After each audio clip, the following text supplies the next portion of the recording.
बच्चों कल हमने पढ़ा था पार्ट्स ऑफ स्पीच मतलब बोलने के हिस्से। ये आपको पता है इंग्लिश के अंदर मेन जो है बुनियाद है, फाउंडेशन है। तो कल हमने पढ़ा था इसका पहला टाइप जो पार्ट्स ऑफ स्पीच का पहला टाइप 1 नंबर पे आता है नाउन।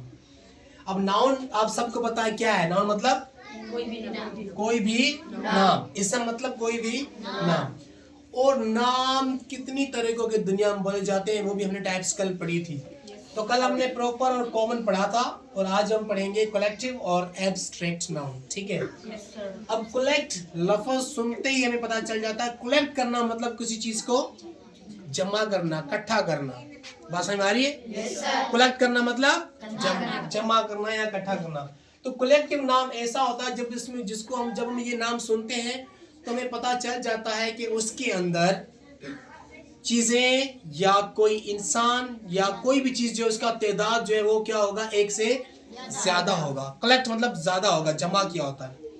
तो ऐसे नाम जिसको सुनने के बाद हमें पता चले कि उसके अंदर ज्यादा चीजें। अब जैसे कि इसका एग्जांपल मैं लिखता हूँ आपके सामने, जैसे कि ग्रुप GROUP।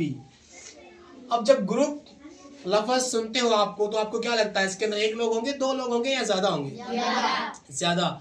अगर आप दो लोग को सुनते होगे, एक कोई दो लोग है तो उसको क्या ग्रुप बोलेंगे या कुछ और बोलेंगे? पेयर। क्या बोलते हैं? पेयर मतलब जोड़ा। लेकिन वो हमारा कलेक्टिव नाउन, हम इसको कंसीडर नहीं कर सकते। कलेक्टिव मतलब दो से भी ज्यादा। अब ग्रुप जब सुनते हो तो हमें पता चल जाता है ना कि ज्यादा लोग होंगे। अगर मैं आपको कहूँ फला जगह पे जाओ, वहाँ एक ग्रुप बैठा हुआ है, चाय लेके जाओ, तो क्या चाय का एक कप लेके जाओगे आप? तो आपको पता है ग्रुप में लोग ज्यादा, तो आप चाय क्या लेके जाओगे? ज्यादा लेके जाओगे। इस तरह से तो ग्रुप हो गया। जैसे टीम हो गया, जब आप टीम सुनते हो तो टीम में क्या लगता है कि लोग थोड़े होते हैं? टीम में 7 लोग भी हो सकते हैं, 8 लोग भी हो सकते हैं, 10 भी हो सकते हैं। जैसे क्रिकेट में कितने होते हैं? 11। कितने होते हैं? 11। इस तरह से ग्रुप हो गया, टीम हो गया। जैसे दूसरा हो गया, दूसरा कोई बताओ, दूसरा कोई बताओ। जैसे पुलिस।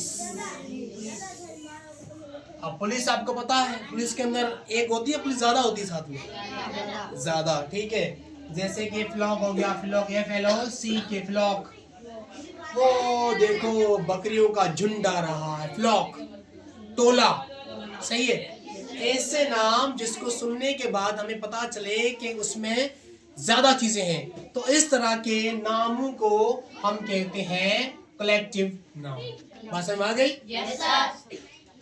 एब्स्ट्रैक्ट नाम कौन से? इसमें नाम होते हैं जमा, लेकिन ये जो नाम है हमारे, इसको हम कहते हैं ख्याली। ख्याली नाम। ऐसे नाम जिसको हम सिर्फ ख्याल कर सके कि मैं आई एम सो इंटेलिजेंट या आई एम एन इंटेलिजेंट। अब मेरी इंटेलिजेंटी या मेरी जो होशियारी है, क्या वो दिखती है आपको? तो ये क्या हो गया?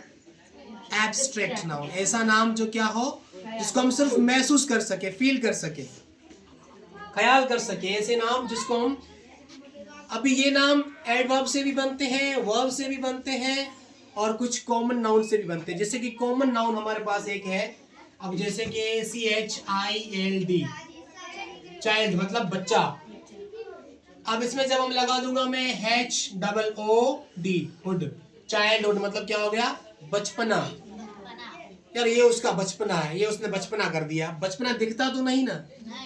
तो ऐसे नाम जैसे बहादुरी, ईमानदारी, ठीक है, खुददारी, ठीक है, या हम कहते हैं वो बड़ा गैरती है, तो उसकी गैरत दिखती है हमें? नहीं। ऐसे नाम जिसको जस्ट और जस्ट महसूस किया जा सके, ऐसे नामों को हम कहते हैं ख्याली नाम, एब्स्ट्रैक्ट नाउन। अब जैसे कि मैन हो गया, मैन हमारा एक आम नाम है, मैन। तो मैन में जब लगाएंगे हुड, आदमी तो हो गया आदमीपन। सही है, ये कॉमन नाउन से बना। और दूसरा ये वर्ब से भी बनते हैं। जैसे कि वर्ब हमारे पास है MOVE, मूव। मूव मतलब हरकत करना, मूव मतलब हरकत करना। पर अब खाली मैं इसमें मेंट लगा दूं, मूवमेंट, अब क्या हो गया? खाली हरकत। पहले हरकत करना, अब खाली हरकत। इसी तरह जैसे दूसरा कोई बताओ मुझे, आपकी नजर में कोई है तो? मूव। दूसरा कोई बताओ? जज, जजमेंट। सही बात? हाँ। दूसरा कोई बताओ आपकी जहन में है ऐसा कोई नाम? ऑनेस्टी, ब्रेवरी, ठीक है, पावरफुल। और इस तरह से आप ऐसा नाम जो जस्ट और जस्ट हम ख्याल कर सके, ऐसे नामों को कहते हैं। जैसे कि एक नाम और भी है PUNISH, IS। अब पनिश जो एक वर्ब है, पनिश क्या है? वर्ब। पनिश मतलब सजा देना, लेकिन पनिशमेंट का मतलब क्या है? खाली और खाली सजा। अब एक चोर है, वो पकड़ा जाता है, जज के पास जाता है। अब वो चोर सोच रहा होगा मुझे पता नहीं क्या सजा होगी, सजा पता नहीं क्या होगी, या मुझे कैद दी जाएगी या मुझसे जो है पैसे लिए जाएंगे। सजा तो किसी भी तरह की हो सकती है ना। तो ये मतलब वो सिर्फ ख्याल करता है कि मुझे पता नहीं कैसी सजा मिलेगी, क्या सजा होगी। पनिशमेंट। बात समझ में आ रहा है? तो दूसरे हमारे ये एडजेक्टिव से ही बनते हैं। ये हो गया हमारे कॉमन नाउन से बनते हैं, कॉमन नाउन। ये हमारे वर्ब से भी बनते हैं, दूसरा एडजेक्टिव से बनते हैं। अब जैसे कि एडजेक्टिव हमारे पास एक है गुड। गुड मतलब अच्छा, और गुडनेस मतलब अच्छाई।